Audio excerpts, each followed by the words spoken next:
Etiquette with rulers. Because the rules are so complex and the stakes are so high, many people blanch at the thought of speaking with a noble with a title. For starters, it is important to address them correctly, for just as no one likes to be misnamed, no one likes to be mistitled. The problem is that in High Rock, traditions of the peerage differ slightly from region to region. The base rules follow.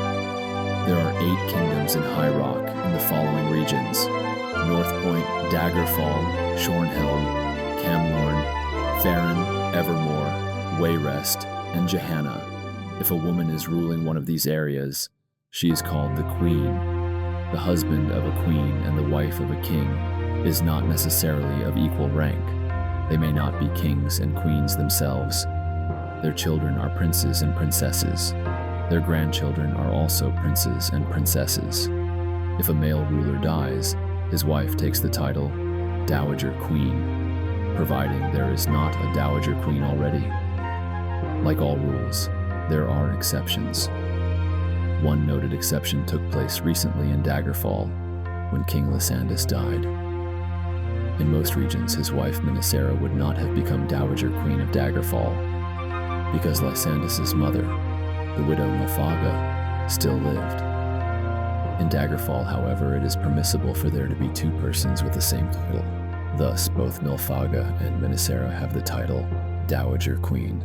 If a female ruler, who does not share rank with her husband, dies, there is no male equivalent to the word dowager. Widowers of queens usually take another title, either a lesser family title or one given by their children. There have been a few men in the history of High Rock who have fallen from being addressed as king to being addressed as Mr. at the death of their wife. Other regions are ruled by dukes and duchesses, marquises or marquises, and marquises or marchionesses, counts and countesses, viscounts or viscountesses, barons or baronesses, and lords or ladies.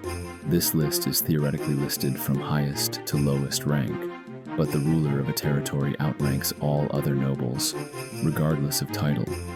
Dwynnen, for example, is a barony, and the baron or baroness of Dwynnen outrank any other noble in that territory, even dukes and counts.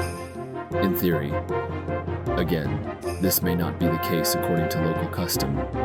The eldest son or daughter of a noble takes their parents' highest family title below their parents. Thus, the Duke of Northmoor, who is also the Marquess of Calder, had a daughter who became the Marchioness of Calder. Kings and queens are always addressed as Your Majesty in conversation. Dukes and duchesses, Your Grace. All other rulers may be addressed with their title and name, or lord or lady and their name. A few hints may be needed to determine exactly who rules a territory. You may rely on people on the streets to make reference to their ruler, but that may not be enough.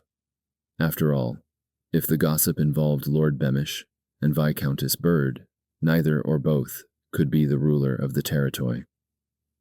I have found that a more predictable method is to pay some attention to the names of taverns and shops in a region. By tradition, many of these are called the Duke's Fox, or the Lady's Provisions. This, more often than not, is the name of the ruler. If the shop's name is Lady Annis's Provisions, or Lord Boxworth's Fox, that is probably the name of a local titled merchant, not the ruler. A store with an unnamed ruler's title has probably been around for some time, and does not bother to change its name with the new name of the ruler. In speaking with any person, a ruler or not, it is best to know what sort of a person they are first. Rulers tend to stand on ceremony and prefer that people addressing them speak politely and deferentially. There are, of course, exceptions to this, particularly among younger rulers, or rulers new to their positions. They may prefer a bolder, slangy style. If you are unsure of your ability to adopt the vocabulary of either an aristocrat or a criminal, choose to speak as plainly and directly as possible. You will seldom charm someone by plain talk, but you will also not alienate by mangled politesse or dated slang. Alienating a ruler, I need not tell you, can be the last mistake one can make.